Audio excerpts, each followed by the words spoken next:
મિત્રો, દિવાળીના વેકેશનમાં મારા મમ્મી પપ્પા દાદાજીને મળવા માટે ગામડે ગયા અને હું ઘરે એકલી હતી. મારા મનમાં થોડી બેચેની હતી. તો મેં વિચાર્યું કે બાજુમાં રહેતા બંગાળી ભૈયાની પાસે બેસવા માટે જાઓ. તે અમારે ઘરે આવતા જ હતા અને તે મારી સાથે વાતો કરતા અને મને સારું પણ લાગતું. મેં વિચાર્યું કે તેની પાસે જઈને બેસીશ તો મારો સમય પસાર થઈ જશે. મેં તેના રૂમનો દરવાજો ખખડાવ્યો. તેને હસતા હસતા દરવાજો ખોલ્યો અને તેણે મને આવવા માટે કહ્યું. પછી અમે બંને વાતો કરવા લાગ્યા. વાતો કરતાં કરતાં તેણે મને કહ્યું, ચાલ થોડો આરામ કરી લઈએ. મેં પણ હા પાડી. અમે બંને એક જ પથારી પર સૂઈ ગયા. મારી આંખો ધીમે ધીમે બંધ થવા લાગી અને મને ક્યારે નીંદર આવી ગઈ અને ખબર જ ન પડી. જ્યારે હું જાગી તો મારું મન થોડુંક બેચેન હતું, જેમ હું કોઈ ભયંકર મૂવી જોતી હોઉં. મેં જોયું કે આખા રૂમમાં અંધારું હતું. મેં મારા શરીર ઉપર જોયું તો મારા કપડાં ગાયબ હતા. મારું દિલ જોરથી ધડકવા લાગ્યું. હું ડરીને ઊભી થઈ ગઈ અને બેસી ગઈ. બંગાળી ભૈયા મારી બાજુમાં જ હતો. મેં તેને ડરતા પૂછ્યું, મારા કપડાં ક્યાં છે? તે મારી ચિંતાને સમજી ગયો. તેણે કહ્યું, તે સૂતી વખતે બદલી નાખ્યા હશે. તું ચિંતા ન કર, હું તને ગોતીને આપું છું. અને તે રૂમની બહાર ગયા. હું વિચારવા લાગી, શું આ બધું સાચું છે? મેં શાંત થવાની કોશિશ કરી, પણ મને ખૂબ જ ડર લાગી રહ્યો હતો.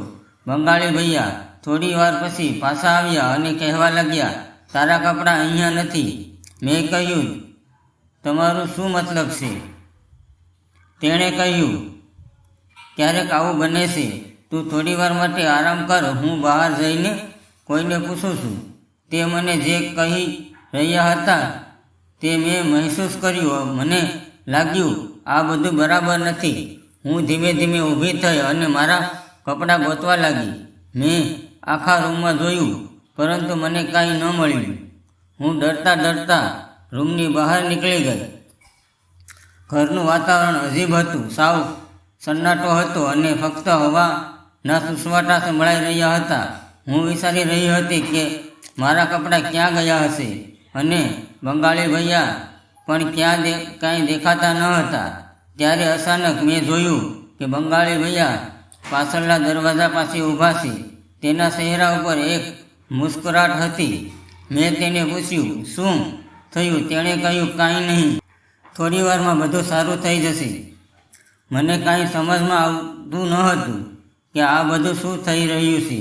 મેં વિચાર્યું કે મારે કોઈની મદદ લેવી જોઈએ. મેં મારા દોસ્તો અને સંબંધીઓની વિશે વિચાર્યું, પરંતુ હું અત્યારે એકલતા મહેસૂસ કરી રહી હતી. બંગાળી ભૈયાએ કહ્યું, તું થોડી વાર માટે શાંત રહ, હું તને પાછી લાવવાનો પ્રયાસ કરું છું. મેં તેની વાત સાંભળી, પરંતુ મારા મનમાં ડર હતો. હું વિચારતી હતી કે હું ક્યાંય ફસાઈ ગઈ. હું અહીંથી ભાગવાની કોશિશ કરું. મેં રૂમમાં બારીની તરફ જોયું, પરંતુ તે ખૂબ ઊંચી હતી. મેં એક યોજના બનાવી.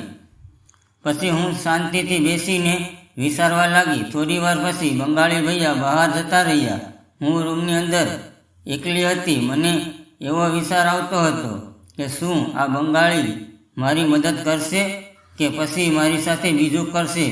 મેં હિંમત રાખી અને બસાવવાની કોશિશ કરી.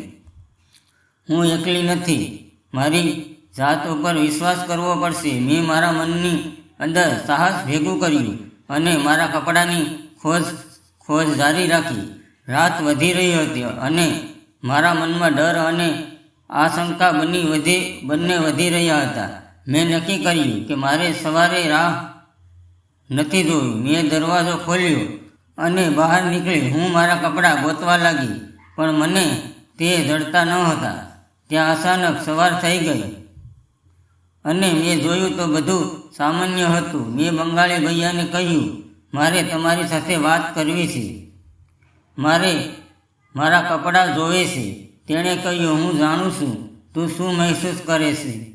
મેં તેને કહ્યું, સાસુ. તેણે કહ્યું, આ બધું એક વહેમ હતો. હું ફક્ત તને સુરક્ષિત રાખવા માંગતો હતો. મેં કહ્યું, પરંતુ મારા કપડાં? બંગાળી ભૈયા એ કહ્યું, મેં તેને એક જગ્યાએ છુપાવી દીધા છે.